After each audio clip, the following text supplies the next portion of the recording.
Hey guys, Sean C. Phillips here with Dweebo1234, or Ethan Phillips, and we just got back from seeing Die Hard 5, or A Good Day to Die Hard.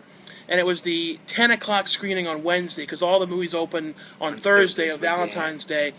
The thing is with this movie, you know, it's a kind of movie you could have taken this exact script and called this, like, the Russian heist. Or, you know... Yeah, it could have been anything. Like, and the characters in it, too, were interchangeable besides Bruce. It was like, those could have been random people. No, Bruce Willis really was the only good thing in the He was the only one, movie. really, that was the draw. And, yeah.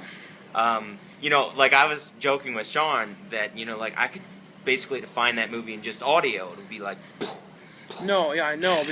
And the scenes that were not the action scenes too. Like when you have an action movie, you have to have like the scenes that are action film. You know, that are not the action scenes be decent. They were real like and strange. And, like the jokes would go right over your head, and it was like I know. You know, I mean, jokes about him being old and stuff. And the only advantage of this thing was that it was rated R. I mean, that was like so they could get away with But a lot of a lot of the dirty words were off camera. So they could, when they made this movie, you could tell that they weren't sure if they were going to make this be PG-13 yeah, that or was R. weird. So like that's why like when they go yippee-ki-yay motherfucker and all that kind of stuff, it would be when the camera was off of Bruce Willis. So it's still kind of like the last one. It just to me like I'm not a huge action film guy, but I've seen good ones, and to me this was just overkill. Like, let's throw in everything in the kitchen sink, like explosions, breaking glass all over everyone. But that kind of stuff happens. I mean, some of the action scenes were okay, and then sometimes they were kind of getting to the point of like being a little comical. Like the helicopter, like shooting up the place, like putting holes in everything. Yeah, like they were Swiss a little overkill with some of the stuff. But the movie, though, if the basic idea though was Bruce Willis's son is in the CIA, and he's sort of doing this undercover thing with a political prisoner who has this file. And his son ends up getting arrested by doing this undercover stuff, so Bruce Willis goes there to see him. He flies out to try and find him. And the best scene in the movie, for some reason, to me, was the cab scene. Yeah. The cab driver. That was the only scene where I actually felt like... I kind of like that. I like that scene. The scene in the cab and kids and stuff, well, that's off topic. But, like, yeah, that was a funny scene. That was one of the jokes that I actually enjoyed. But the basic idea, though, he goes there, and his son, the person that he has the file on, the guy, the political prisoner who they have the fire on, is basically coming after the guy.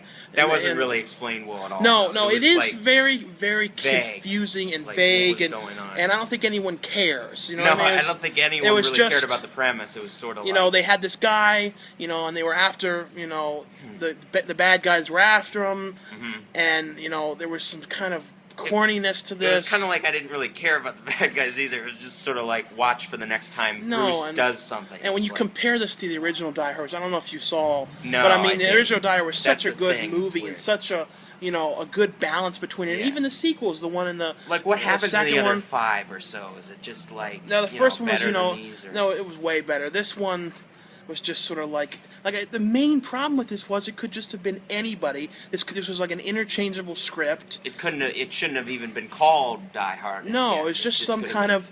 There was nothing about it that was really Die Hard. It was just sort of just an action script and not even a really great one. And if Bruce Willis wasn't in this would have been direct-to-video. Yeah, this would have just been some cheesy direct-to-video thing. Oh, I know. And that's really all it really was. But like I said, there were a couple kind of cool sequences, but nothing amazing and nothing like you have to run out to see this. A lot of it started classic. A lot of it just sort of started to feel like a video game, like with this amount of and it wasn't even like that it was gory or anything. No, it really was a real low R. It was pretty tame. People who are wondering like how hard of an R it is, almost could be PG-13, like just R. Without some of the language, But I'm going to leave it at that, unless all I'm going to say is that if there is a sequel, Bruce and his son are going to be glowing in the dark. Yeah, they'll maybe have some extra extremities, So we'll leave it at that, and we'll see you guys later. See ya. Bye. Out of star ratings, 2.5. Yeah, that's 2.5. one for me. Yeah.